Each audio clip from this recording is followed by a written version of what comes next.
Hey everybody, what's going on? And welcome to another video. And before we get started today, as always, I'd just like to take a moment to thank everybody who's been leaving me comments and messaging me about my videos. I try to read as many of them as I can, so thank you guys very much. I appreciate it. And I'd also like to take a moment to welcome all my new subscribers. Everybody who's new here, welcome. It means a lot that you're here.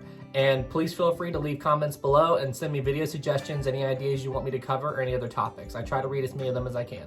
All right, everybody. Well, hey, let's get into today's topic.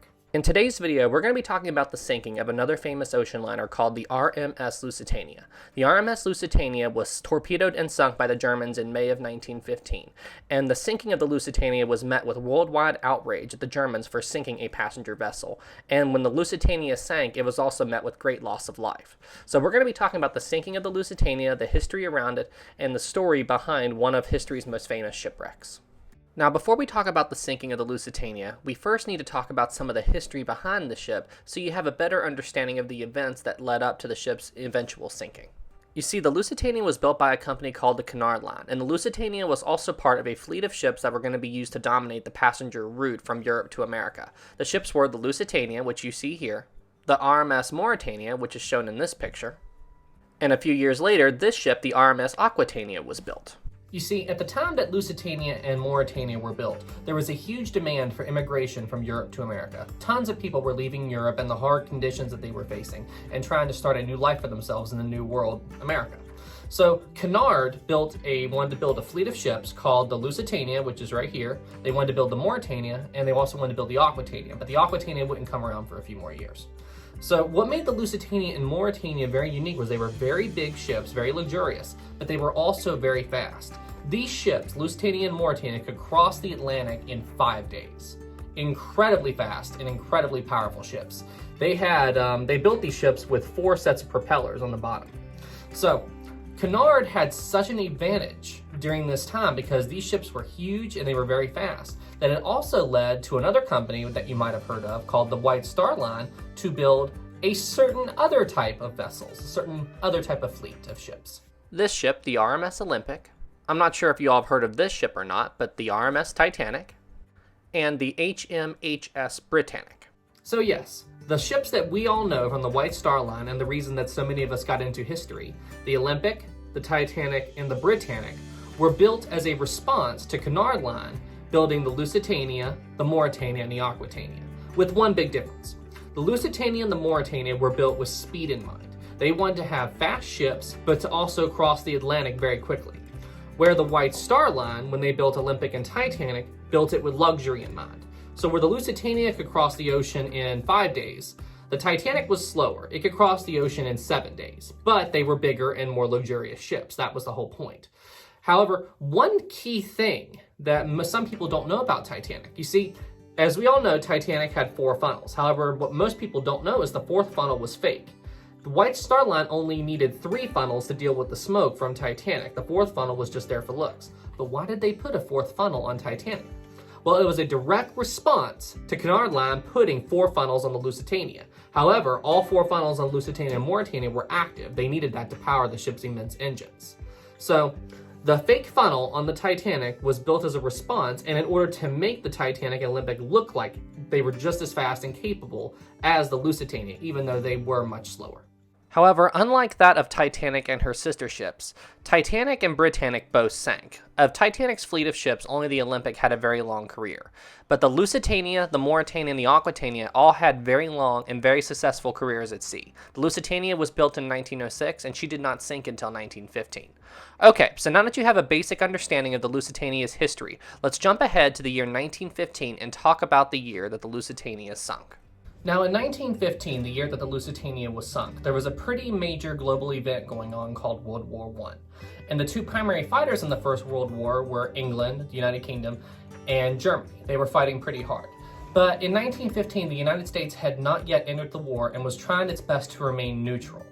And the year that the Lusitania was sunk, the transatlantic route between Europe and America was still open. There were still ships sailing through it. However, Germany had introduced a new devastating weapon that was put to great effect during the First World War. World War I saw the first ever widespread use of submarines, and they were actually used to great effect during the First World War. Submarines were such a new concept at the time that there were not a whole lot of countermeasures in place to deal with them. The submarine or U-boat was used to great effect during the First World War, and Germany had basically exclusive rights to the submarine. They were the only ones using them at the time.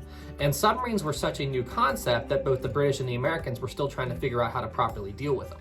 They had ways to get rid of them. U-boats spent most of their time up on the surface. They weren't very effective at traveling long distances underwater at the time.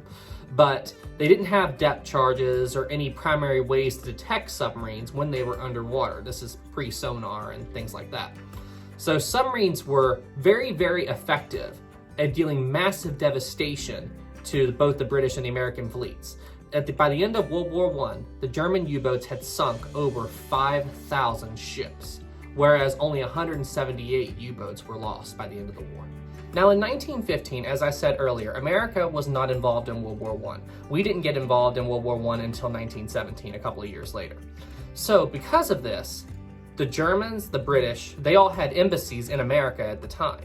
And that meant that there were German ships in America, there were British ships in America, and any German ships that were actually in America at the time that war broke out were stuck there, because if they left American territory and went out into international waters, it was an all-out war at that point. The British ships would open fire on them. So any German ships that were in America were basically stuck there until the end of the war. Now, in 1915, as I said earlier, the British were still very active in the North Atlantic route, and they were sailing ships back and forth between America and London and Europe and so on. And the Lusitania was in New York City in May of 1915, getting ready to depart America bound for Europe. But because of this, and because of the whole U-boat thing, and because America was actually neutral in the war, the German embassy actually issued a warning people about crossing the ocean on a British ship. On April 22, 1915, a warning appeared in the American newspaper from the Imperial German Embassy in America, warning travelers that were sailing on British ships that a state of war existed between Germany and Great Britain and her allies, and this included the Lusitania. The warning basically said that anybody who sails on a ship of Great Britain and enters the war waters are to do so at their own risk.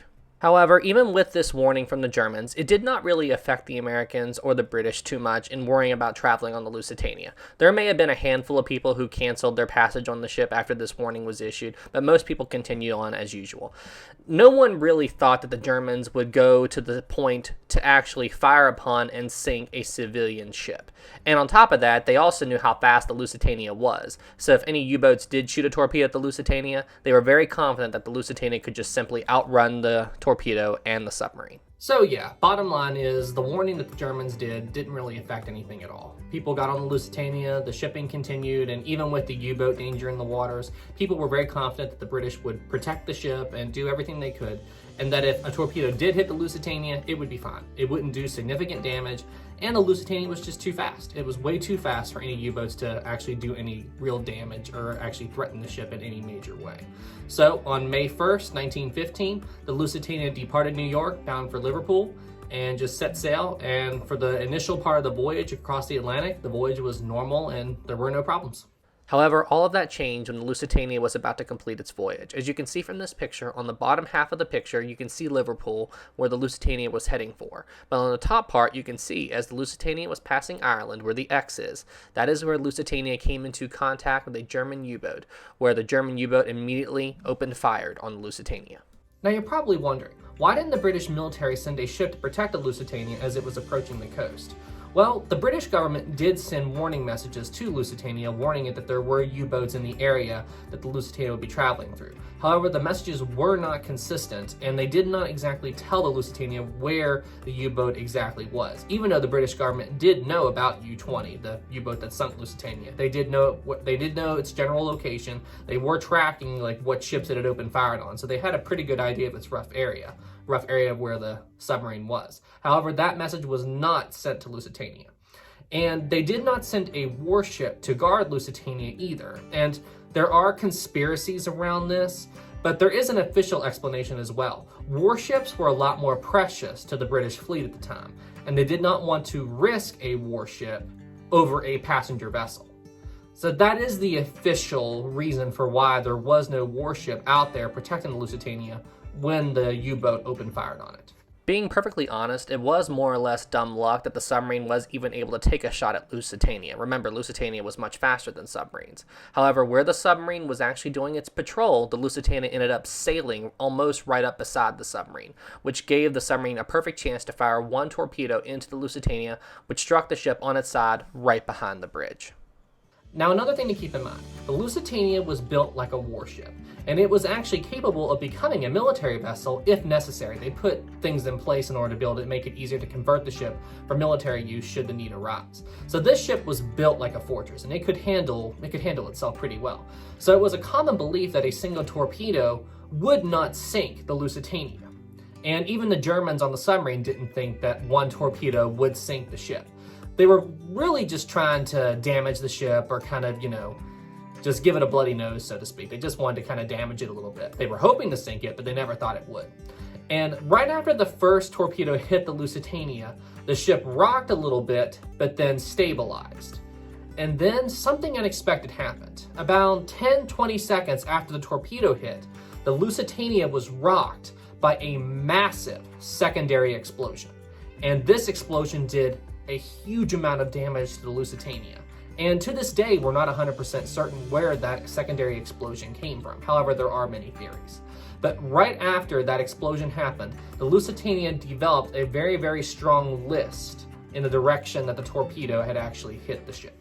It only took seconds for the Lusitania to develop a very, very strong list to starboard in the seconds following the secondary explosion that rippled through the ship.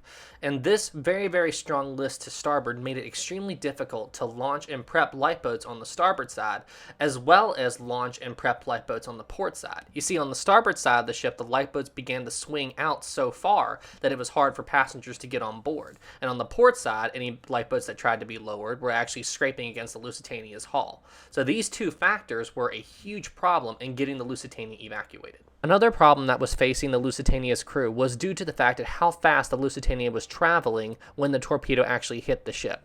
Right after the torpedo had detonated, the captain had ordered the Lusitania to slow down and to begin to prep and launch the lifeboats. However, just mere minutes after the torpedo had detonated, the Lusitania lost all helm control, which means they couldn't steer the ship, and the engines stopped responding. So now the Lusitania was drifting at near 18 to 20 knots and sinking by the head with a strong list to starboard. Inside the Lusitania, it was basically chaos. You have to think there were 1,959 people inside the Lusitania when the torpedo detonated, and the Lusitania was sinking very fast, so it was just mayhem inside with people trying to run around and get out of the ship as quickly as possible. However, one thing that made it extremely difficult for the people inside the ship to get out, that only a mere 4 minutes after the Lusitania was hit by the torpedo, the Lusitania's entire electrical system shut down. And you see, the Lusitania losing electrical power was a very, very big deal. Even though the Lusitania was sinking during the daytime and it was a very, very nice day outside, these ships were very big and they were very, very dark inside without power, unless you happened to be somewhere where there was a window.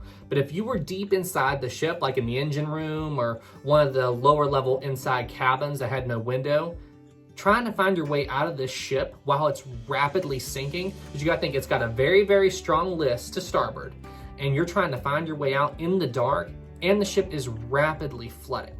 I mean, it would be near impossible for some people, especially people down in the engine room and in the deep sections of the ship, to find their way out in those circumstances. To the people who actually did find their way up onto the Lusitania's deck, it was basically chaos. The crew trying to keep them under control while they prep and launch the lifeboats. You had some lifeboats where people panicked and tried to jump into it, and the lifeboat just spilled everyone into the ocean. You were having people just falling overboard due to the very, very strong list. It was basically chaos on the deck of the Lusitania during the sinking. And you see, the Lusitania was equipped with more than enough lifeboats for all the passengers and crew on board. But due to the horrible conditions and how rapidly the ship was going down, of the 48 lifeboats that the Lusitania had on board, only 6 escaped the ship. And some were launched, and some just fell overboard and were later picked up, like they fell overboard and passengers climbed onto them after the ship had sunk. So it was nothing short of chaos on board the Lusitania as she rapidly sank. Then, at a mere 18 minutes after the torpedo had detonated, the Lusitania began her final plunge. And once the water reached the bridge, the Lusitania quit rising out of the water and then just began to settle back like you see here. And the ship just at this point just dropped to the seafloor, with her funnels and mast towers being the last objects of the ship to go beneath the surface.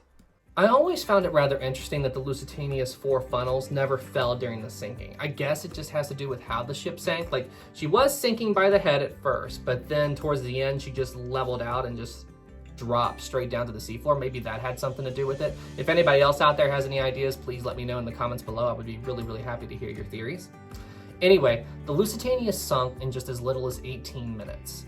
And the biggest question is, why did she sink so fast? And could one torpedo have done that much damage? Well, it seems to me that most of the damage of the Lusitania occurred during that secondary explosion. And the biggest question is, what was that secondary explosion? Now, there's been a lot of theories and a lot of claims over the years, from coal dust igniting to boilers exploding and so on. But there's another theory that I think is very possible, and that's the US was secretly shipping weapons to Britain on board the Lusitania. And I think that's entirely possible. And that where the torpedo just happened to hit the ship, the weapons inside the ship just detonated and caused the ship to sink so quickly. I think that's very possible, and that's the theory that I tend to lean more towards. But if anybody else out there has any ideas or any thoughts on it, please let me know. I'm not an expert in boilers or coal dust ignition, so I'd be very curious to hear your thoughts. But yeah, the Lusitania sunk in just 18 minutes, and 1,200 of the 900 people on board passed away. And when the Lusitania sank, it was met by worldwide outrage, and it wasn't the main reason, but it was a very big factor in the US getting involved in the First World War, because the Germans would sink a passenger ship.